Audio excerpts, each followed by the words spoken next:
এই ফোন কেনে টাকা সব নষ্ট হতে পারে, বিস্তারিত শোনার পরে কেনে। আপনি হেলিও 20 রিভিউ বলেছেন, বাস্তবে মোবাইলে হেলিও G20 বা হেলিও সিরিজ যেমন G25, G35 টাইপ ব্যবহার হয়। এই ধরনের প্রসেসর সাধারণত বাজেট ফোনে থাকে।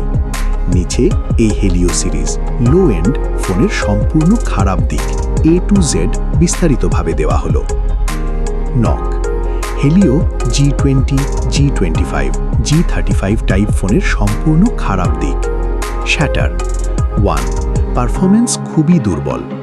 এই processor low and, entry level.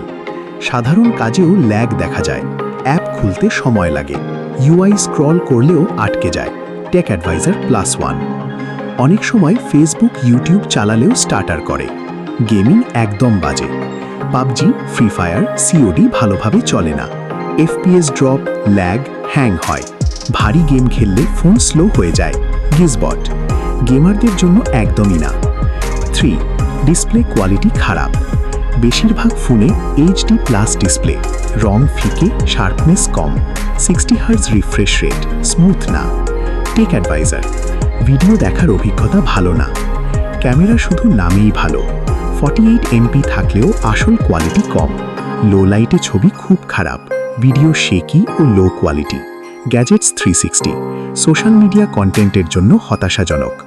Battery charging খুব স্লো, সাধারণত 10 ওয়াট চার্জিং, ফুল চার্জ হতে 3+ ঘন্টা লাগে। গিজবট এই যুগে খুবই খারাপ। 6.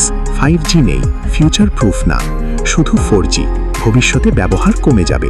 অ্যান্ড্রয়েড সেন্ট্রাল মাল্টিটাস্কিং দুর্বল, র্যাম কম থাকলে অ্যাপ বারবার রিলোড হয়। একসাথে 2-3টে অ্যাপ চালালেই সমস্যা, হেভি ইউজার হলে একদম কষ্ট পাবেন। সাউন্ড কোয়ালিটি খারাপ, মোনো স্পিকার, সাউন্ড ক্লিয়ার না, অনেক সময় শার্প লাগে। গিজবট ওভারঅল ফোন খুব স্লো লাগে, আনলক, অ্যাপ সুইচিং সব কিছুতেই ডিলে। বেঞ্চমার্ক স্কোর খুব কম। টেক অ্যাডভাইজার নতুন ফোন হলেও পুরনো ফোনের মতো লাগে। ভ্যালু ফর মানি খারাপ, একই দামে ভালো প্রসেসর পাওয়া যায়। হেলিও G সিরিজ এখন আউটডেটেড, একটু বেশি বাজেটে অনেক ভালো ফোন পাওয়া যায়। ফাইনাল ভার্ডিক্ট কঠিন সত্য, Helio G20, G25, G35 type phone শুধু কল, হোয়াটসঅ্যাপ, ইউটিউব এই পর্যন্ত ঠিক।